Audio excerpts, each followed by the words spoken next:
बार हम लोगों ने देख लिया था कि वन वन ऑन टू और बाइजेक्टिव मैप का डेफिनेशन क्या होता है। और आज हम लोग और कुछ दूसरे टाइप के फंक्शंस के बारे में पढ़ेंगे।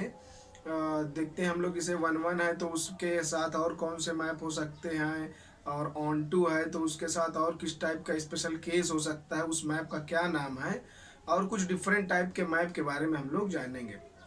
तो जैसा कि हम लोगों ने देख लिया था कि वन वन की डेफिनेशन क्या होती है, तो मैं आज आप लोगों को सबसे पहले वन वन मैप का डेफिनेशन एक थोड़ा दूसरे तरीके से बताऊंगा, और उसके बाद उसी की हेल्प से हम लोग वन वन की हेल्प से मेनी वन भी समझेंगे कि वो क्या होता है।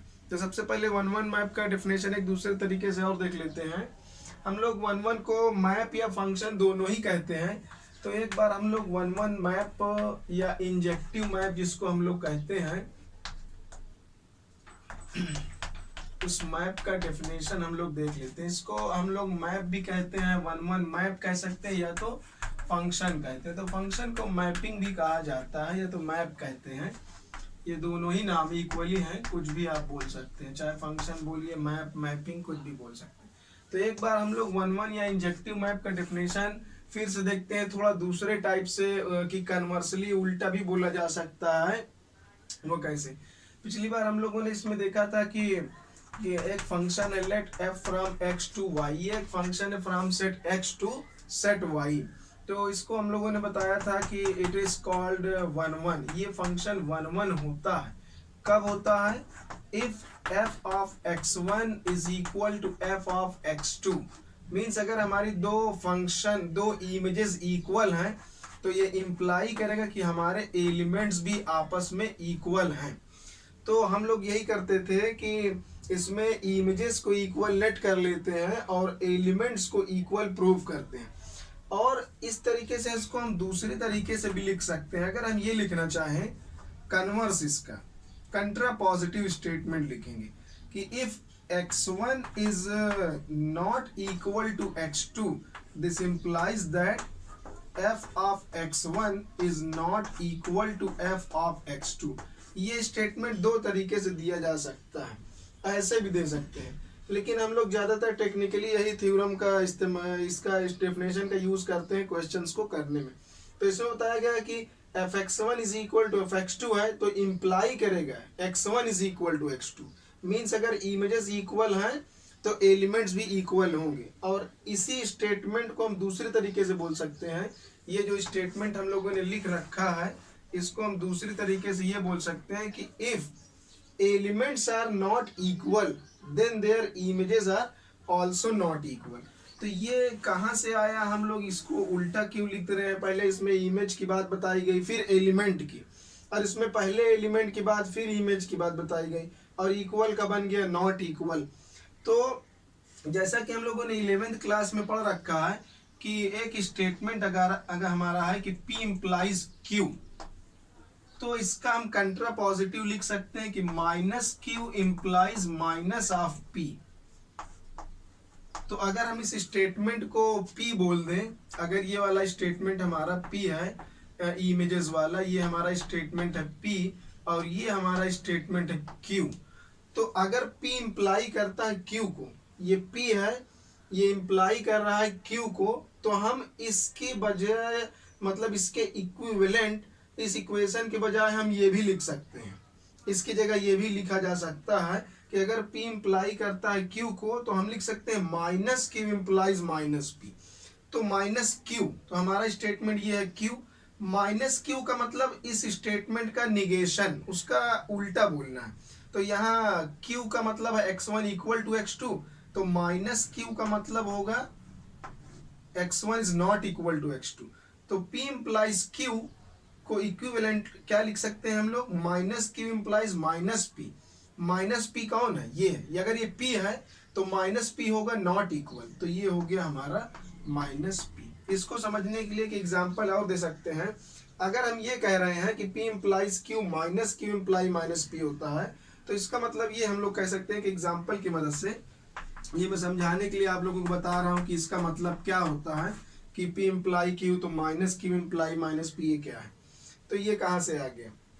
तो जैसा कि हम लोग इसमें ये समझना चाहें, जैसे अगर हम ये कहें कि इफ कोई पॉलीगन है, उसके पॉलीगन का सम 180 है, अगर पॉलीगन के इंटीरियर एंगल का सम 180 है तो वो होगा हमारा ट्राइंगल होगा, ये श्योर है। तो ये बोल रहा है कि P इंप्लाई कर रहा है Q को। और अगर हम इसका निगेशन बोलना चाहें, अगर हम ये बोले अगर इंटीरियर एंगल का सम 180 है तो ट्राइंगल होगा, और कन्वर्सली हम क्या बोले कि अगर ये हमारा ट्राइंगल नहीं है, ट्राइंगल नहीं है तो सम 180 नहीं होगा। ये दोनों स्टेटमेंट बिल्कुल अपनी अपनी जगह पर सही है। तो ये होगी, तो P इंप्लाई करता है Q को, तो माइनस Q इंप्लाई करेगा माइनस P को। माइनस का मतलब होता है उसका निगेशन, उसका अपोजिट स्टेटमेंट बोलना। तो सम 180 है तो ट्राइंगल होगा, तो minus Q imply minus P के लिए क्या बोलेंगे कि अगर ये ट्राइंगल नहीं है तो सम 180 नहीं होगा इंटीरियर एंगल का। इस तरीके से हम ये स्टेटमेंट बोल सकते हैं। तो उसी से ये आया है कि अगर fx1 is equal to fx2 है तो इंप्लाई करता है x1 equal to x2। Technically हम लोग यही यूज करते हैं ज़्यादा, लेकिन इसको हम ऐसे भी समझ सकते हैं कि अगर हमारा एलिमेंट्स इक्वल नहीं है तो इमेज भी इक्वल नहीं होंगे। तो इसका मतलब क्या हुआ, थोड़ा सा इसको समझने के लिए एक बार हम लोग और देख लेते हैं, फिर उसी की मदद से हम लोग समझेंगे मेनी वन क्या होता है, वो आसान हो जाएगा। वन के बाद मेनी वन बताना इजी हो जाएगा। तो जैसे हम लोग यहाँ पर कह रहे हैं कि अगर x1 x2 इक्वल नहीं है, जैसे हमारे पास यहाँ पर है 1 और ये 2, तो ये x1 है और ये हमारा है x2, तो x1 x2 इक्वल नहीं है। तो मान लेते हैं कि इसका इमेज हमारा है A और इसका इमेज लेट कर लेते हैं हम लोग B। तो स्टेटमेंट ये बोल रहा है कि अगर ये दोनों इक्वल नहीं है तो इमेजेस भी इक्वल नहीं होनी चाहिए। तो बिल्कुल सही है, हमारा जो x1 और x2 है वो दोनों इक्वल नहीं है, तो हमारी इमेजेस भी इक्वल नहीं है। इसका मतलब क्या हुआ, उल्टा क्या होता है, तो उल्टा ये बोला जाता है कि अगर दोनों इमेजेस इक्वल हैं तो एलिमेंट भी इक्वल हो जाएंगे, एलिमेंट भी इक्वल होने चाहिए। अगर हमारी इमेजेस ये दोनों सेम चीज़ें हैं तो ये भी सेम होना चाहिए। तो अगर इन दोनों सेम हो जा रहे हैं तो वो एक ही एलिमेंट बन जाएगा। जैसे ये भी कुछ नंबर C के इक्वल है, ये भी नंबर C के इक्वल है, तो हम दो बार उसको नहीं लिखेंगे, केवल एक ही बार लिख देंगे C। अगर fx1 fx2 दोनों इक्वल हो गए तो ये हमारा fx1 है और ये हमारा fx2 है, ये fx1 है और ये fx2 है। तो अगर ये दोनों इक्वल हो गए, दोनों इक्वल है, तो मान लेते हैं दोनों C के इक्वल है, तो हमारी ये जो नंबर्स है ये भी इक्वल होने चाहिए। तो अगर हमारे दोनों नंबर भी आपस में इक्वल हो जा रहे हैं तो इसको दो बार ना लिखकर हम एक ही बार लिखेंगे, C दो बार ना लिख कर, तो हमारे ये भी दोनों इक्वल होने चाहिए। इमेजेस इक्वल है तो एलिमेंट भी इक्वल होने चाहिए। तो अगर जैसे ये हमारा 1 है, ये किसी दूसरे नंबर, ये दोनों मतलब इक्वल हो गए, तो अब दोनों या तो 1 हो जाएंगे या तो 2 हो जाएंगे, कुछ भी हो जाएंगे, लेकिन दोनों सेम हो जाएंगे। तो सेम हो जाएंगे तो हम उसको एक ही बार लिखेंगे, तो ये हो जाएगा कुछ जैसे 1 लिखा है 2 लिखा कुछ भी, तो ये आ गया 1 इक्वल टू C। तो इसका मतलब यही होता है कि एक एलिमेंट का जो इमेज है वो दूसरा नहीं हो सकता, सबका डिस्टिंक्ट इमेजेस ही हैं। तो इसका इक्विवेलेंट स्टेटमेंट ये भी बोल सकते हैं कि अगर ये दोनों बराबर नहीं हैं तो ये भी बराबर नहीं होंगे। इसका मतलब ये होगा कि इसकी अलग इमेज है, इसकी अलग इमेज है, सबकी डिस्टिंक्ट इमेज है, इसलिए हमारे क्या है 1-1 मैप है, सब एवरी एलिमेंट का डिस्टिंक्ट इमेज होगा। अब इसी की हेल्प से हम लोग समझेंगे मेनी वन मैप क्या होता है। मेनी वन मैपिंग या उसको फंक्शन भी कह सकते हैं, मेनी वन मैपिंग। तो इसमें मेनी वन मैपिंग में ये होता है कि if x1 is not equal to x2, हमारे ये दोनों एलिमेंट इक्वल नहीं है, तो ये इंप्लाई करेगा, लेकिन ये इंप्लाई करेगा कि जो हमारा fx1 है, इमेजेस हैं, वो हमारी इक्वल है, ये होता है। इसमें क्या बताया गया, इसमें कि इमेजेस इक्वल नहीं होंगी, मतलब डिस्टिंक्ट इमेज होंगी। इसमें एलिमेंट्स इक्वल नहीं है लेकिन इमेजेस इक्वल हैं। तो अगर हम इसका डायग्राम बनाकर समझना चाहें कि हमारा एक फंक्शन है ये f from x to y, तो हमारा जैसे ये 1 है और ये 2 है, और इसका इमेज हम निकाल रहे हैं b और इसका भी इमेज बता रहे हैं b। तो हम यहाँ पर क्या लिखेंगे, हम यहाँ लिखेंगे f ऑफ 1, 1 का इमेज क्या है, b है, एंड f ऑफ 2, तो 2 का इमेज भी b है। तो हम ये देख रहे हैं कि f1 तो f2 के इक्वल है, f1 f2 की इक्वल है, मीन्स fx1 fx2 इक्वल है, लेकिन हमारा 1 एंड 2 इक्वल नहीं है। ये है x1 x2 बराबर नहीं, लेकिन fx1 fx2 इक्वल होने चाहिए। जब ये इक्वल हो जाते हैं तो ये 1 1 से क्या बन जाता है, मेनी वन बन जाता है। तो इसका डायग्राम इस तरीके से ये हम लोग देख सकते हैं। इसमें डिस्टिंक्ट इमेजेस होती हैं, इसमें किसी दो एलिमेंट या दो से ज़्यादा भी हो सकते हैं, उनका इमेज क्या होता है, कॉमन इमेज होता है। तो ये हो जाता है हमारा इस तरीके से, ये मेनी वन मैपिंग का डेफिनेशन है। इसमें हम उल्टा नहीं लिख सकते। अगर पहले हम fx लिख रहे हैं तो अगर इक्वल लगाना चाहते हैं तो पहले fx लिखेंगे, बाद में x1 लिखेंगे। और इसमें हम इसको उल्टा नहीं लिख सकते। अगर हम x1 not equal to x2 लिख रहे हैं, इसको पहले लिख रहे हैं, तो इसको बाद में ही लिखना पड़ेगा। अपने मन से इसको ऊपर नीचे नहीं किया जा सकता है। तो जैसा ये लिखा है ना, p इम्प्लाइज q, तो implies minus q minus p, तो इसको बिल्कुल ऑर्डर में ही लिखना है, पहले ये फिर ये। और अगर इस ऐसा लिखना है तो पहले ये फिर ये लिखना है। तो ये हो गया 1 1 और ये हो गया उसकी हेल्प से मेनी वन। तो ये मेनी वन का डेफिनेशन ये है, ये हो जाएगा, ये मेनी वन का डेफिनेशन। अब हम लोगों ने देखा था ऑन टू, हम लोगों ने देख लिया था। ऑन टू की हेल्प से हम लोग देखेंगे इनटू क्या होता है। ऑन टू मैपिंग के बाद इनटू मैपिंग देखेंगे।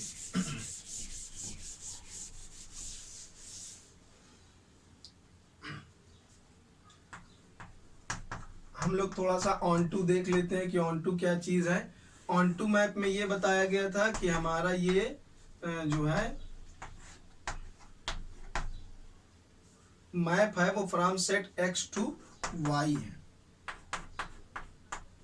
और इस वाले में एग्जांपल में ये बताया गया था, इसकी डेफिनेशन के हिसाब से हम लोगों ने समझ लिया था 1 1 में, ऑन टू में, कि इसमें जो भी है इधर कोई भी एलिमेंट ऐसा ना हो जिसकी प्री इमेज नहीं होनी चाहिए। मीन्स यहाँ के सारे एलिमेंट सेलेक्टेड होने चाहिए, सबका कोई ना कोई प्री इमेज जरूर होना चाहिए। तो ये होता है onto. Onto map का ये डेफिनेशन है कि every element of y must have pre image in set x।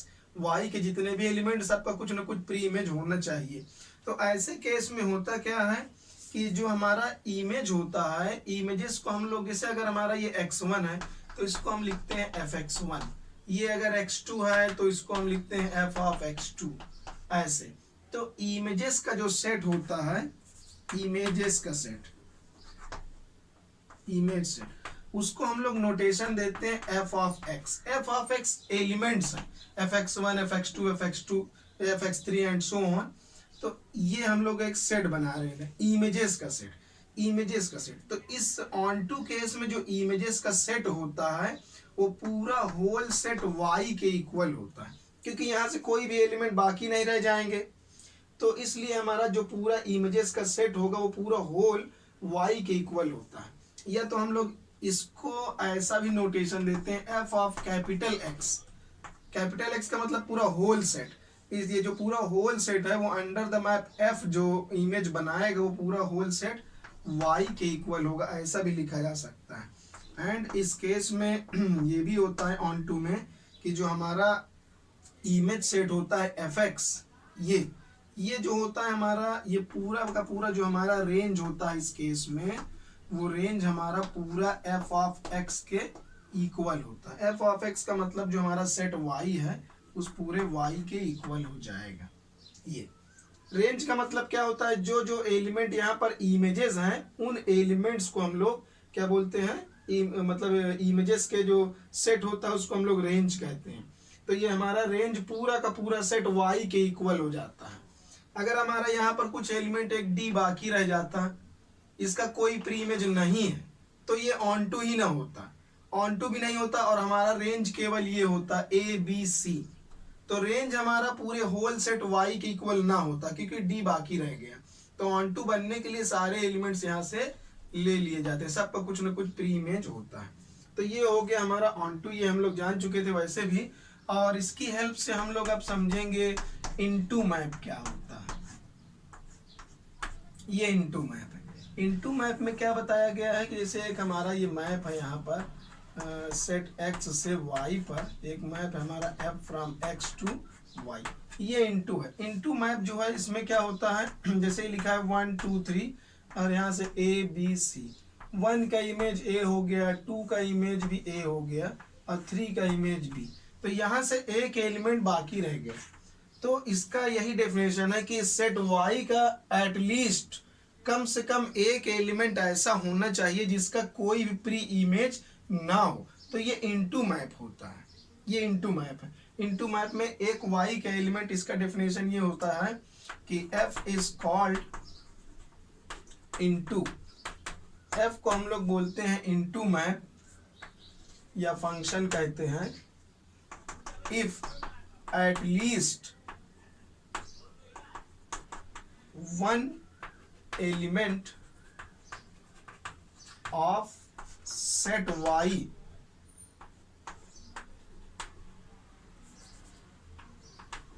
does not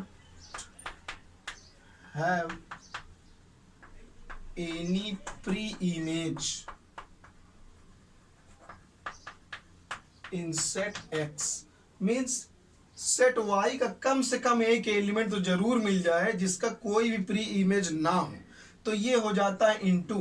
अगर सभी एलिमेंट्स का प्री इमेज मिलेगा तो ऑन टू, एक भी बाकी रह गया तो इनटू। तो इस केस में हमारा जो ये रेंज सेट है, ये हमारा रेंज है जो ये ए बी है, तो इस केस में हम लोग देखते हैं कि जो हमारा रेंज होता है, रेंज को हम लोग क्या लिखते हैं, इमेजेस के सेट को। एक्चुअल में रेंज ये हमारा इमेजेस का सेट है, इसको हम लोग एफ ऑफ एक्स कहते हैं, ये है। या तो हम इसको ऐसे भी लिख सकते हैं f of capital x whole set x, पूरे सेट पर। तो हमारा जो रेंज है वो दिख रहा है, ऑब्वियस सी बात है, ये हमारा रेंज पूरे होल सेट वाई के इक्वल नहीं है। हमारा जो रेंज है वो हमारा रेंज सबसेट है सेट वाई का। ये दोनों का डिफरेंस है मेन, कि हमारा इसमें जो रेंज होता है वो सेट वाई के इक्वल होता है ऑन टू में, लेकिन इनटू में हमारा रेंज जो होता है वो सेट वाई का प्रॉपर ये सबसेट होता है, ये इसके इक्वल कभी नहीं हो सकता। ये दोनों में मेन डिफरेंस है, इसका कोई ना कोई एक एलिमेंट बाकी रहेगा। तो इस तरह हम लोगों ने एक ये मैप देख लिया है इनटू मैप। उसके बाद हम लोग देखते हैं और टाइप के भी मैप हम लोग पढ़ेंगे आज।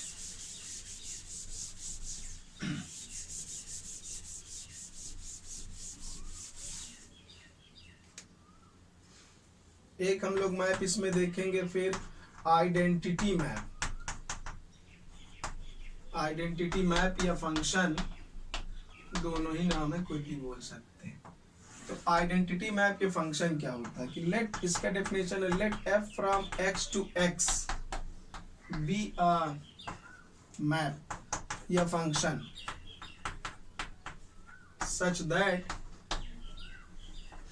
such that f of x is equal to x for every x belong to set x। ये जो है हमारा डेफिनेशन है आइडेंटिटी मैप का। इसमें क्या बताया गया कि एक फंक्शन f है वो सेट x से x पर होगा। आइडेंटिटी मैप होने के लिए ये दोनों सेट जो है सेम होते हैं, ये सेम होना चाहिए। तो हमारा मैप जो f है वो फ्रॉम x टू x है, सेट x से अपने ही सेट पर वो इमेज बना रहा है बी एम मैप। और वो किस तरीके का है कि F x is equal to x, मतलब x का इमेज x ही आएगा। अगर हम 1 का इमेज निकालें तो 1 आएगा, 2 का इमेज निकालें तो 2 आएगा, 3 का इमेज निकालें तो 3 आएगा एंड सो ऑन। तो यहाँ जो भी एलिमेंट रखा जाए -2 तो -2 आंसर आएगा, जो भी एलिमेंट रखेंगे उसका आंसर सेम वही आ जाएगा। लिखा है for every x belong to x। इस सेट x के अंदर जितने भी एलिमेंट्स हैं फॉर एवरी, उन सभी के लिए यही होगा, उसका इमेज वही सेम चीज आ जाएगा। तो इसका हम अगर ग्राफ बनाना चाहें आइडेंटिटी मैप का तो हम कैसे करेंगे, जैसे 1 है हमारा तो 1 का इमेज 1 ही आएगा। ये जो हमारा होता है एफ एक्स, ये y की वैल्यू होती है, इसको हम y एक्सिस पर प्लॉट करते हैं, एफ एक्स हमारा y कहा जाता है। तो अगर x का वैल्यू 1 है, यहाँ 1 पुट करेंगे तो एफ एक्स मतलब y का वैल्यू भी 1 ही आएगा। तो 1 का इमेज 1, 2 रखेंगे तो इमेज भी हमारा 2 आएगा, तो ये 2, 3 रखेंगे तो यहाँ भी 3 आएगा, तो इसके करस्पॉन्डिंग ये। अगर हम x का वैल्यू -1 रखेंगे तो ये y का वैल्यू -1, तो ये पॉइंट मिलेगा। फिर अगर -2 रखेंगे तो ये -2, तो ये ऐसे ऐसे करके ये पॉइंट्स मिलेंगे। इन सभी पॉइंट्स को अगर मिला दे तो आइडेंटिटी मैप का ग्राफ इस तरीके से बनता है, fx = x का ग्राफ। ये है आइडेंटिटी फंक्शन, ये आइडेंटिटी मैप। अब हम लोग देखेंगे इसी से थोड़ा सा हल्का सा स्लाइटली डिफरेंट है इंक्लूजन मैप। हम लोग देखेंगे इंक्लूजन मैपिंग क्या होती है। ये आइडेंटिटी मैपिंग का थोड़ा सा एक स्पेशल केस कह सकते हैं, उसी टाइप का ये भी है इंक्लूजन मैपिंग। तो इसमें और इसमें थोड़ा सा ही डिफरेंस है। Let f from x to y, इसमें ये सेट जो है डिफरेंट होंगे, यही दोनों में मेन डिफरेंस है कि ये सेम सेट से सेम सेट पर होता है और ये डिफरेंट सेट्स होते हैं। Let f from x to y be a map, ये एक मैप है या फंक्शन है सच दैट, और वो किस तरीके से है कि fx = x for every x belong to set x। Means set x के जितने भी एलिमेंट हैं उनका इमेज निकालेंगे तो वही आंसर आएगा, बिल्कुल इसके तरीके से आएगा।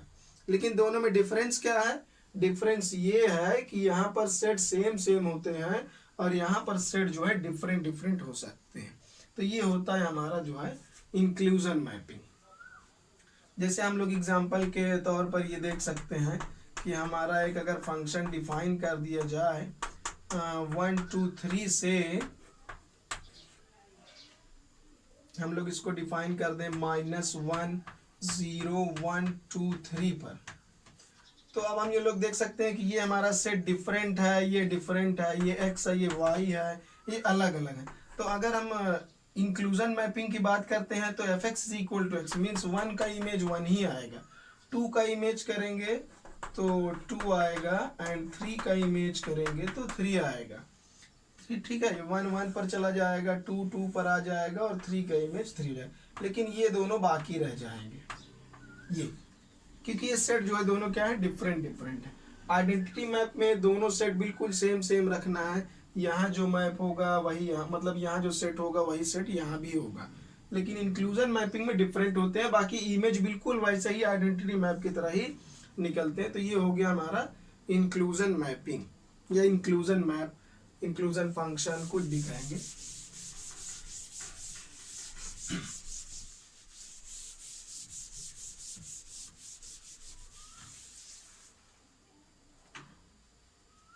एक हम लोग और देखेंगे इसमें कांस्टेंट फंक्शन क्या होता है। Constant function, let f from x to y be a map. ये हमारा जो f है वो फ्रॉम x टू y भी है मैप है, यह एक फंक्शन है सच दैट, और वो किस तरीके से है कि f ऑफ x = आएगा k for every x belong to set x and k belongs to set y। इसका मतलब क्या हुआ? इसका मतलब ये सेट x के कोई भी एलिमेंट का हम इमेज निकालेंगे सेट y के अंदर, x कहाँ बिलोंग करेगा? कैपिटल X में। मीन्स सेट x के अंदर जितने भी एलिमेंट हैं उनका इमेज जब निकलेगा तो वो एक प्योर कांस्टेंट आएगा, वो बार बार वही आंसर आएगा, k आएगा। k कहाँ बिलोंग करेगा? y में, क्योंकि यहाँ के एलिमेंट का इमेज इसी सेट में जाएगा। जैसे हम इसका अगर देखना चाहें तो एक एग्जांपल की मदद से, जैसे हमारा सेट x है और ये y है, हमारे x के अंदर लिखा है 1 2 3 और f के अंदर हमारा कुछ लिखा है जैसे a लिखा है, तो ये सारे एलिमेंट्स एक ही इमेज बनाएंगे। जैसे यहाँ लिखा है fx = k कांस्टेंट, x का वैल्यू 1 रखेंगे फिर भी k आएगा, 2 रखेंगे फिर भी k आएगा, बार बार वही आंसर आएगा। तो 1 का इमेज आएगा a, कुछ एक कांस्टेंट आ गया, जैसे उसी कांस्टेंट की जगह हमारा ये आ गया कांस्टेंट, जैसे यहाँ k बोला जा रहा तो यहाँ a है, एक ही आंसर बार बार आएगा।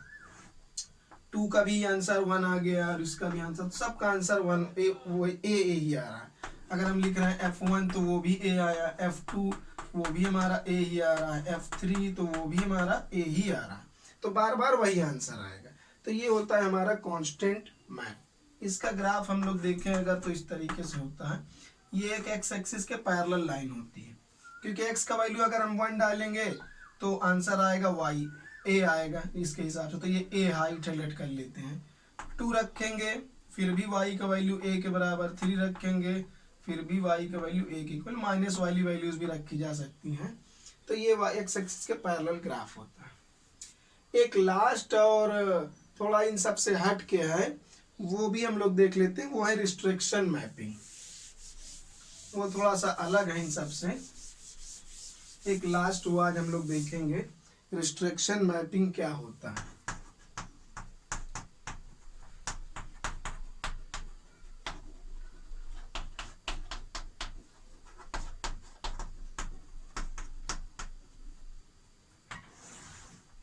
रिस्ट्रिक्शन मैपिंग में क्या होता है, जैसे हम लोगों को पहले डायग्राम बना लेना ज़्यादा ठीक होगा इसको समझने के लिए।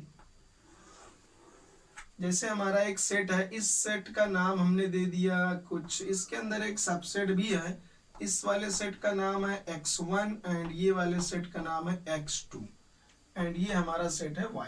यहाँ ऑब्वियस सी बात है कि हमारा सेट जो x1 है वो x2 से छोटा है, means x1 is subset of x2। ये x1 जो है x2 का सबसेट होना चाहिए। और उसके बाद एक हम लोग मैप डिफाइन करेंगे f, फंक्शन f। वो f जो है x1 से y पर होगा, केवल वो x1 के एलिमेंट, अंदर के एलिमेंट्स का इमेज निकालेगा, x2 को नहीं निकालेगा।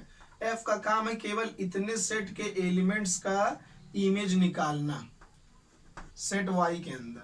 तो जैसे हम लोग ये बताएंगे एंड हमारा एक मैप है f from x1 to y, x1 से y पर जाएगा। एंड और एक हमारा दूसरा मैप है g मैप क्या करेगा, वो पूरे होल सेट x2 का इमेज निकालेगा।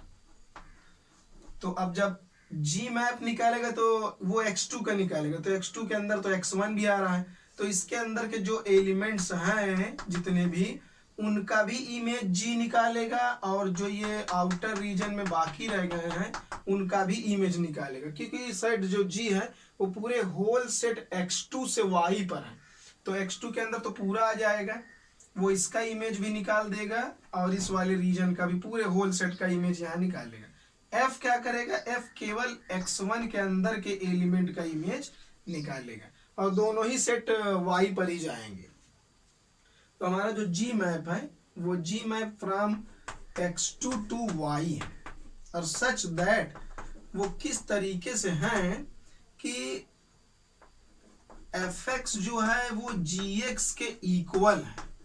कब इक्वल है, जब हमारा x बिलोंग करेगा सेट x1 में, मीन्स x1 के अंदर जितने भी एलिमेंट हैं, जैसे एग्जांपल में हम ले लें, अगर x1 के अंदर हमारे पास 1 एंड 2 है, तो अगर हम अंडर द मैप f की हेल्प से अगर 1 का इमेज निकालें और वो आंसर आया a, एज्यूम लेट कर लेते एग्जांपल के लिए, और 2 का इमेज हम निकालें अंडर द मैप f की मदद से ही 1 का इमेज भी निकालें और 2 का इमेज भी निकालें, तो ये आया। और यही काम अगर हम g मैप की हेल्प से करेंगे, g ऑफ 1 निकालेंगे फिर भी a आएगा, और g ऑफ 2 निकालेंगे फिर भी b ही आएगा। मीन्स जो काम f करेगा x1 के एलिमेंट्स के लिए, वही काम g भी करेगा x1 के एलिमेंट्स के लिए। बाकी जो हमारा मैप f है वो यहाँ के एलिमेंट्स पर अप्लाई नहीं हो सकता। तो g जो है इस वाले मैप के लिए दोनों का, इस वाले सेट के लिए दोनों का कॉमन इमेज होगा।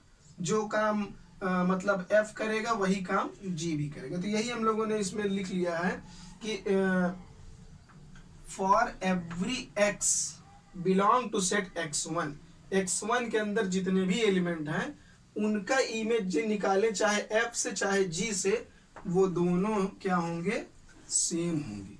तो देन तब हम लोग कहते हैं देन f1 फ्रॉम कहाँ, then f from x1 to y, f कहाँ है, x1 टू y है, इज कॉल्ड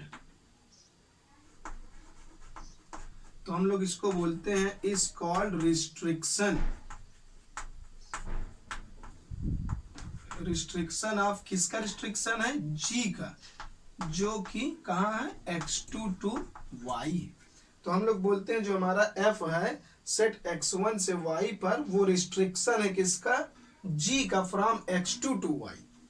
ये है इसका डेफिनेशन। अगर हम इसको उल्टा भी बोल सकते हैं, हम ये भी कह सकते हैं कि g from x2 to y is an extension of f from x1 to y। इसी चीज को हम ऐसे भी कह सकते हैं। और g from x2 to y is an extension of f from x1 to y। तो ये है रिस्ट्रिक्शन मैप। रिस्ट्रिक्शन और एक्सटेंशन दोनों एक ही चीज है। एक ही डेफिनेशन से हम पता कर सकते हैं।